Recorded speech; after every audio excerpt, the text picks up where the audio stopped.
pessoal, paz a todos vocês. Espero que todos estejam bem e seja muito bem-vindo mais uma vez aqui no canal Reino Espiritual Inabalável. É isso mesmo, Reino Espiritual Inabalável. Maravilha, né, meus queridos?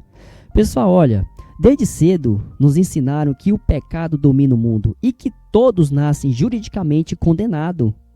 Meu Deus, que confusão, meus queridos.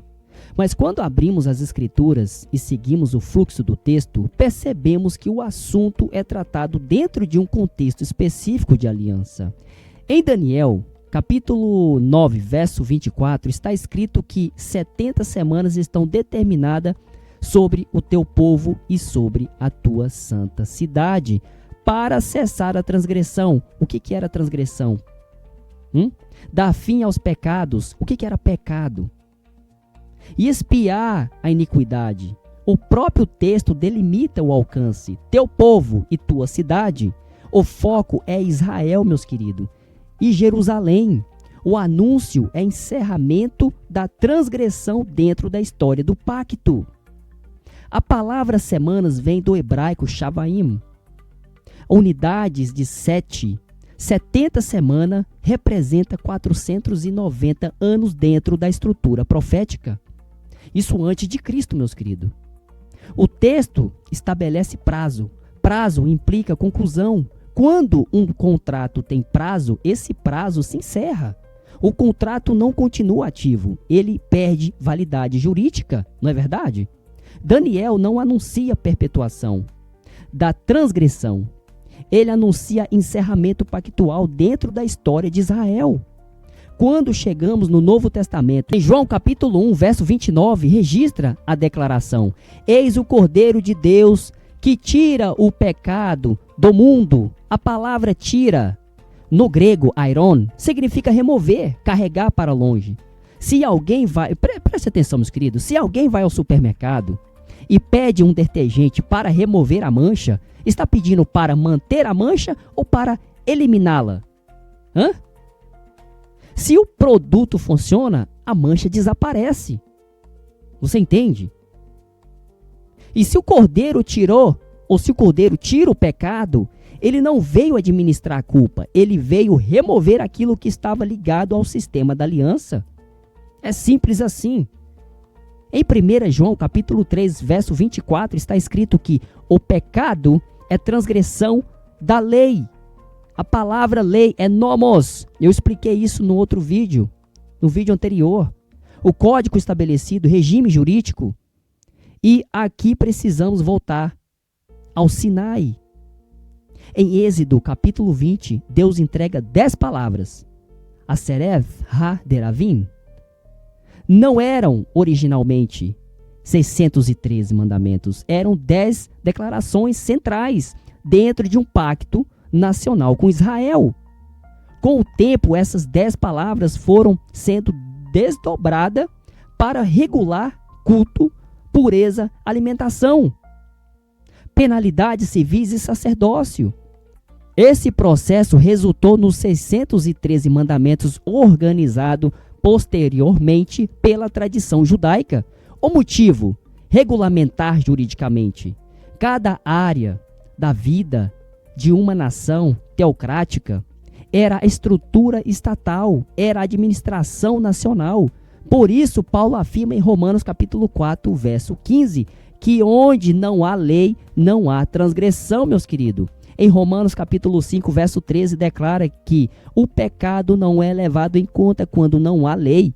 Em 1 Coríntios capítulo 15, 56, afirma que a força do pecado é a lei. Se a força do pecado é a lei, precisamos observar o que acontece com a lei na nova aliança. Em Mateus capítulo 5, verso 17, Jesus declara que não veio revogar a lei, mas cumprir. Romanos capítulo 10, verso 4, afirma que Cristo é o telos da lei. Em 2 Coríntios capítulo 3, Paulo chama a lei de ministério da condenação gravado em pedras. Gravado aonde, meus queridos? Em pedras, e declara que aquilo que era transitório passou. E aí, meus queridos, como é que fica essa situação? Como é que fica essa situação, meus queridos? Você acha mesmo que você está debaixo dessa transição? Ah, cara, tá de brincadeira comigo, né? Tá de brincadeira, né? Pelo amor de Deus. Colossenses capítulo 2, verso 14, está escrito que ele cancelou o escrito de dívida. Cancelou ou não cancelou, meu irmão? Hã? Hein? Cancelou ou não cancelou? Como é que fica essa situação? Não, eu tô perguntando o chefe. O chefe. Os grandes líderes. Que apontam o dedo na cara de cada um de vocês e diz que vocês são pecadores. Pobres pecadores. Como é que pode? Que...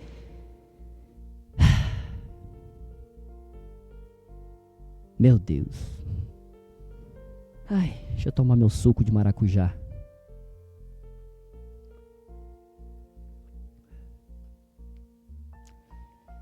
Ai. Complicado, né, meus queridos? É complicado, né? Fala sério. Hebreus capítulo 8, verso 13, afirma que a primeira aliança tornou-se antiquada. Hebreus capítulo 10, verso 14, declara que com uma única oferta, ele aperfeiçoou para sempre. Gente, será que isso não significa nada para esse sistema religioso? Tipo assim, quer dizer, vocês falam tanto de cruz,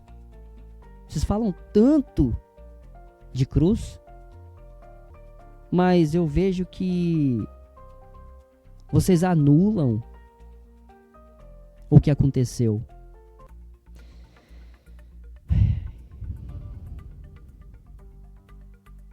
Romanos capítulo 6, verso 3 ao 4, declara que foram... Meu Deus.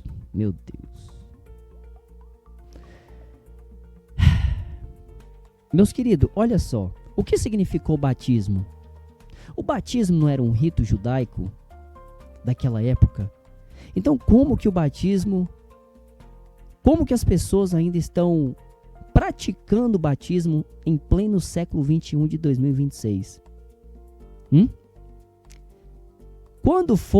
Quando que ocorreu o verdadeiro batismo? Romanos capítulo 6, verso 3 ao 4, declara que foram batizados na morte de Cristo. Quem foi batizado na morte de Cristo? Por acaso você é judeu? Por acaso você está vivendo debaixo dessa transição de pacto? Paulo está falando com judeus e prosélitos que estavam saindo da antiga aliança. O batismo era um rito judaico de purificação e identificação. Paulo usa a linguagem para dizer: vocês participaram da morte daquele regime. Mas Romanos capítulo 7 fecha completamente a questão. Romanos capítulo 7, verso 1, declara que a lei tem domínio sobre o homem enquanto ele vive. Romanos capítulo 7, verso 4, afirma claramente: assim, meus irmãos, também vós morrestes para a lei pelo corpo de Cristo. Romanos capítulo 7, verso 6 declara: agora estamos livres da lei. Meu Deus, que bagunça que vocês fizeram. Pois morremos para aquilo que nos prendia. Paulo não está descrevendo um cristão do século 21 lutando eternamente contra o pecado ativo universal. Não, meus queridos, você não faz parte desse pacto, nunca fez parte daquele pacto lá no primeiro século. Nós estamos depois dele, nós não temos nada a ver com isso. Oh, meu Deus do céu. Oh, glória.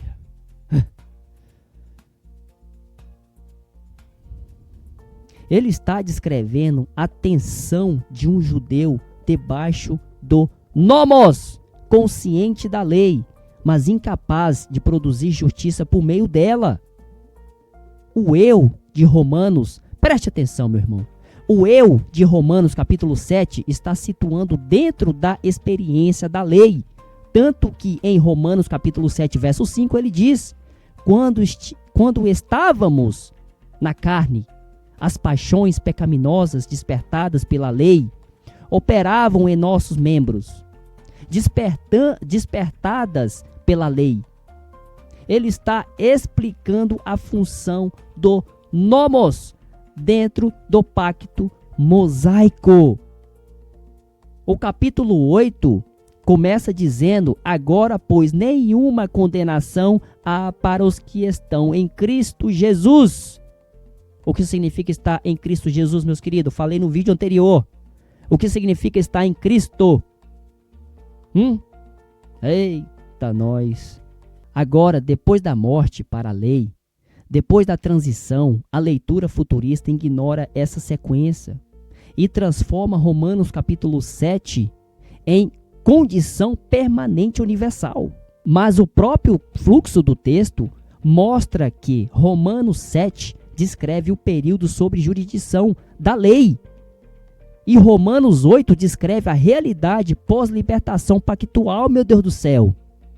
Se morreram para a lei, Romanos 7, 4. Se estão livres da lei, Romanos 7, 6. E se a força do pecado era a lei, 1 Coríntios capítulo 15, verso 56. Então o regime acusatório não permanece ativo após o cumprimento. Você está entendendo, meus queridos? Será que é tão difícil assim? Nós nunca estivemos no Sinai. Nós nunca fizemos parte daquele contrato nacional. Não podemos ser acusados por um sistema que não nos governa, que não nos governava. Jesus declara em Mateus capítulo 23, verso 36, que todas aquelas coisas viriam sobre aquela geração. Que geração, meus queridos? Que geração? A geração deles, lá do primeiro século. Mateus capítulo 24, 34 afirma que aquela geração não passaria. Em 70 depois de Cristo, o templo é destruído, o maior símbolo daquela época, o maior símbolo da lei, caiu exatamente dentro daquela geração. Meu Deus. Sem templo, sem altar, sem sacrifício, o regime pactual mosaico deixa de operar historicamente. Daniel estabelece prazo. Jesus declara cumprimento. A história registra um encerramento.